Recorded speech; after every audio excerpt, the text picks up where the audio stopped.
Yo guys, I'm Yellow, the Norwegian hardcore PC gamer, and today we are going to talk about a very sneaky subject. It's going to be about being able to play a game for a very long amount of time, in which that's not an easy thing to get done, but I'm going to give you guys a very good advice if you, for example, are going to play a game for a long time and you don't want to get bored as fast, in which this is mostly connected directly to humanity and how we as advanced animals work out when it comes down to what we prefer or don't prefer. The best example, the outright supreme example, will be, let's say that you are eating a type of food, for example. Eventually you're gonna get tired of that type of food, the flavor, the taste, the texture, all that sort of stuff, and you're going to switch up the stuff that you're eating, right? And the same happens to a certain degree also with your preferences related to clothes, for example, or the people that you talk to every single day. These things,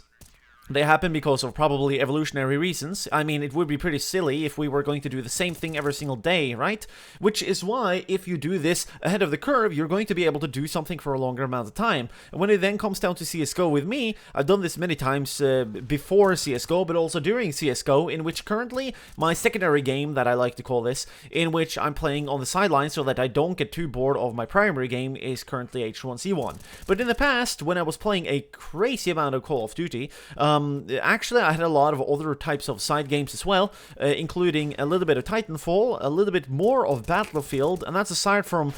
trying to play a little bit of a Half-Life deathmatch and all that sort of stuff on the side, even though, again, the competition is not really there. Now, this is, by the way, aside from Counter-Strike, probably initially it was supposed to be my secondary game, but after playing the game, going from Nova 4 rank, which was my first rank, all the way up to Lem rank, this happened many years ago by now. When I then returned to Call of Duty Advanced Warfare, because I hoped that I was not going to get 30 FPS, but 45 instead, my performance versus the world in terms of, like, being able to get a lot of experience right at the game's launch, I was probably, like, world-class, but I don't really want to say that, because I know that the competition is fucking shit on Call of Duty on PC.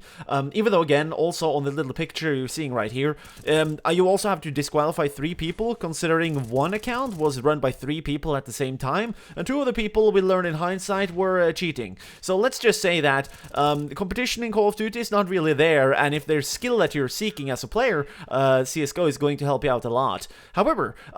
playing secondary games allowed me to get through 4,500 hours of playing Call of Duty on PC, and that's aside from me now getting close to the 5,000 mark, by the way, mark on CSGO on PC, split over 2 accounts, my primary and secondary account, in which, go figure, currently I feel like I just have to have a secondary game, and H1Z1, despite all of its pretty fucking epic and insane and bad flaws, it's really straining me a lot, and I find that to be a very fun challenge, so I'm having a lot of fun with that. But anyways, if there's anything that you guys can learn from this, it's that switching things up before you get tired is going to be very useful in the long run, especially if you want to get good at anything. And I also want to put emphasis on the matter of fact that you can you can do this with any subject matter, but as long as the secondary and the primary factor per se are related, you're also not going to lose any skill per se, and I find that personally to be very valuable when I'm playing a lot of FPS type games.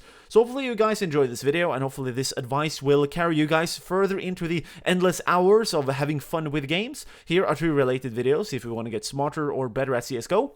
Aside from that, I would recommend you guys to support the channel in any way, shape, or form that you see fit. So anyways, thanks for watching, have a nice day, and don't get beastified when you play.